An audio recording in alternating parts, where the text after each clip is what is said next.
देखो, एथिक्स पढ़ने का मजा है ना, उसके बाद आपको दुनिया का लगभग हर समाज जस्टिफाइड दिखता है। फिर आपको ये नहीं लगता कि वो गंदे हैं, हम अच्छे हैं। आपको लगता है सब अपनी अपनी कंडीशन में ठीक हैं। और इसी पॉइंट ऑफ व्यू का नाम क्या है? कल्चरल रिलेटिविज्म, सांस्कृतिक सापेक्षता। सांस्कृतिक सापेक्षता का दृष्टिकोण बनना समझदारी की बात है। अगर वो दृष्टिकोण बन जाए तो आप ठीक बात करेंगे। तापमान यदि कहीं बहुत ठंडा है और कहीं बहुत गर्म है, तो इन दोनों स्थानों की वेशभूषा समान होगी या अलग अलग होगी?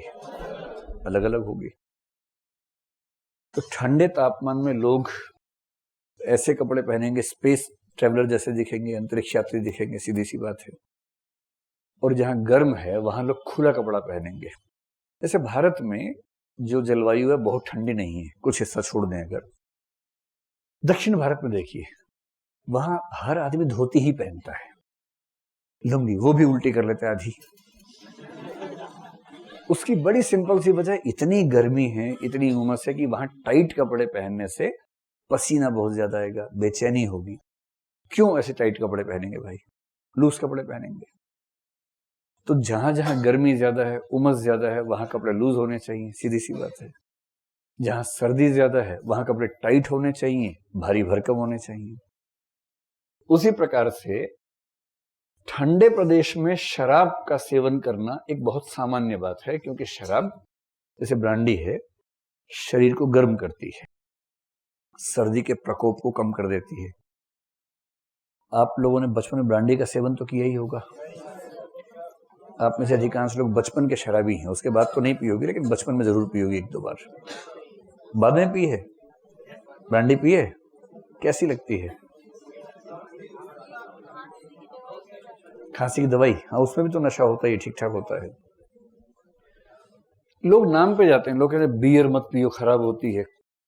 बियर में 6%, खांसी की दवाई में 40% अल्कोहल होता है। समझदार लोग बियर वियर नहीं पीते, खांसी की दवाई लाते हैं, फेंसिडिल, नीट फेंसिडिल पी लेते हैं, और फिर ऐसे ऐसे झूमते हुए चलते हैं, कोरेक्स पी के। आयोडेक्स खा लेते हैं कई लोग तो, पता है आपको, मजाक नहीं कर रहा हूँ, सच में। आयोडेक्स को ब्रेड पे लगा के खा, अरे सच कह रहा हूँ मैं, ये नहीं कह रहा कि आप ट्राई करके देखें, लेकिन कई लोग ऐसा करते हैं।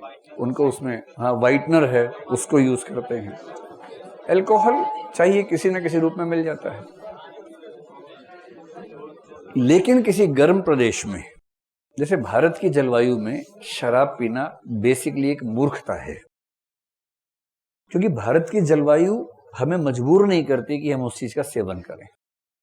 किसी को शौक है झूमने का, अलग बात है, भांग पी ली, ताड़ी पी ली, थोड़ा झूम लिया, ठीक है। लेकिन भारत की जलवायु बहुत प्रमोट नहीं करती इस चीज को। अब आप अगर यूरोप में जाएंगे, स्पेशली फ्रांस जैसे देश में जाएंगे, वैसे तो किसी भी देश में जाएंगे, वहां उनका शराब कल्चर का ऐसा हिस्सा है कि उसके बिना उनको कुछ समझ नहीं आता है। वो उनके सामान्य रूप से भोजन का हिस्सा है। भोजन करेंगे जैसे हम लोग पानी लेके बैठते हैं, शराब लेके बैठ जाते हैं, 2 घूंट पी, फिर आधी रोटी खाई, या जो भी खाते हैं, फिर 2 घूंट, 3 घंटे में खाना खत्म होता है, आराम आराम से उसको पीते रहते हैं। वो उनके जीवन का सामान्य हिस्सा है। हमारे समाज में उसकी जरूरत नहीं है, क्योंकि हमारा वातावरण ऐसा है ही नहीं, जलवायु ऐसी है ही नहीं। तो शराब अच्छी है या बुरी है, ये कोई एब्सोल्यूट नियम होगा, या इसका संबंध वहां के तापमान से भी होगा? तापमान से होगा। इसलिए हमारे समाज में शराब को बुरा माना जाता है सामान्यतः, और ठंडे प्रदेशों में उसको जीवन दायिनी शक्ति के रूप में देखते हैं। वो उनका जीवन का सामान्य और अनिवार्य हिस्सा है। किसी घर में जाएंगे, आपको प्रायः ऐसा नहीं मिलेगा कि घर के अंदर शराब न रखी हो। कई बोतलें रखी ही होंगी, कब जरूरत पड़ जाए भरोसा नहीं, ठंड लग जाए, ठीक। दूसरा संसाधन। संसाधन से 2 बातें देखिए। एक हो सकता है कृषि आपके क्षेत्र में है, और दूसरा हो सकता है आपके क्षेत्र में नहीं है। तो यदि आपके क्षेत्र में कृषि उत्पादन है, तो आपके पास चॉइस है कि आप शाकाहारी हो या मांसाहारी हो। यदि कृषि है ही नहीं, तो आप क्या होंगे? मांसाहारी होंगे। तो शाकाहार का मूल्य अनिवार्यतः उन्हीं प्रदेशों में होगा जहां कृषि का उत्पादन ठीक ठाक है। और जहां कृषि उत्पादन नहीं है वहां विकल्प क्या है लोगों के पास? मांसाहारी करेंगे। उनको मांस उतना खराब नहीं लगेगा क्योंकि हैबिट है, हैबिचुअल है उसके लिए। इसलिए यदि कोई आपको मांसाहारी दिखे तो बहुत लोड मत लीजिए। दुनिया में ऐसे बहुत सारे समाज हैं, देश हैं, जहां चॉइस ही नहीं है उनके पास, किसी तरह की चॉइस नहीं। इसी प्रकार से आप एक जनजाति को याद कीजिए, उसका नाम है एस्किमो। पढ़ा इनके बारे में? और इनकी तुलना में ले आइए जापान को। एक तरफ एस्किमो, एक तरफ जापान। जापान एक समृद्ध देश है, संसाधन बहुल देश है। उसने बहुत मुश्किल से मैनेज किया, लेकिन हाँ मैनेज कर लिया। उसने संसाधन इकट्ठे कर लिए क्योंकि वहां संसाधन खूब हैं। और जापान की जनता की एक विशेषता है कि वो इमोशंस को बहुत वैल्यू करती है। देखिए, दुनिया में सबसे अच्छा बुढ़ा होता है जापान का बुढ़ा। जैसे अगर आपसे भगवान पूछे कि बेटा अगली बार क्या बनना चाहते हो, किस देश में पैदा होना चाहते हो, तो बोलना कि प्रभु गाय बनाओ तो भारत में भेजना, क्योंकि गाय बन के यूरोप चले गए ना, काट के खा जाएंगे आप। गाय का जो स्टेटस भारत में है और एक स्विट्जरलैंड में, वैसा स्टेटस कहीं नहीं है। तो अगले जन्म मोहे गैया ही कीजो और भारत में ही कीजो, है ना, अगर गैया करना हो। और मनुष्य बनाना हो, उसने उम्र कितनी है ये बताओ। अगर भगवान का 105 साल तो बोलना जापान भेज दो, तब एस्किमो मत बन जाना। बड़ा खतरनाक ट्रीटमेंट है वहां एस्किमोस का। जापान में क्या होता है कि जापान के बुढ़े सबसे खुश हैं। उनके पास सोशल सिक्योरिटीज इतनी ज्यादा है क्योंकि वहां का समाज उनको बहुत आदर करता है। उनकी जीवन विधि ऐसी है कि उम्र वहां पर ज्यादा होती है, सामान्यतः भी ज्यादा है, अब तो समृद्ध भी है इसलिए भी ज्यादा है। और पूरे बुढ़ापे में उनकी चिंता करने के लिए सामाजिक संस्थाएं, राज्य सब काम करते हैं, क्योंकि समृद्ध भी हैं, संसाधन खूब हैं और मूल्य वैसे धीरे धीरे बन गए हैं। एस्किमोस की हालत यह है कि वहां पर संसाधन एकदम नहीं के बराबर है। बर्फीला प्रदेश है, संसाधन नहीं के बराबर है। तो एस्किमोस के कल्चर में एक विशेष बात मानते हैं कि जब कोई व्यक्ति 50-55 की उम्र में आता है तो अपेक्षा की जाती है कि वो मर जाए, नहीं तो उसका परिवार उसको मारता है।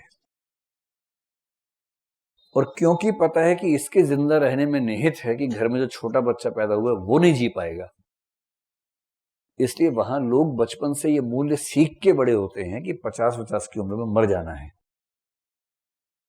या तो वो खुद मर जाते हैं या फिर समाज उनको मार देता है।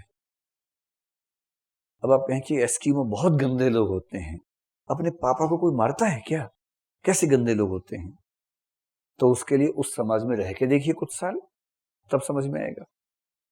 और जब संसाधन होंगे ही नहीं, कैसे मैनेज करेंगे? चलो सब छोड़ो, एक सवाल का जवाब दो, दोगे? क्या बोले? यस सर बोले? हाँ ठीक है। आप एक नाव में जा रहे हैं, बहुत गहरी नदी है, बांध है, बल्कि बांध 90 फीट गहरा है, ठीक। उस नाव में आप हैं, आपका पति या पत्नी जो है वो है, बधाई हो आपको, मान लीजिए, ठीक है। एक चिंटू पिंटू भी साथ में है, छोटा सा 1 साल का है। आपके पापा हैं, मम्मी हैं, दादाजी हैं, ठीक। सुन तो लो पहले। नाव बांध के बीचों बीच थी कि अचानक नाव ऐसे ऐसे होने लगी।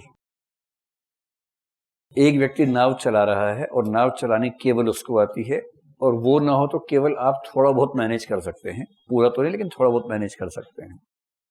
आप 2 के अलावा कोई मैनेज नहीं कर सकता, लेकिन आप भी कर पाएंगे नहीं, डाउट की बात है।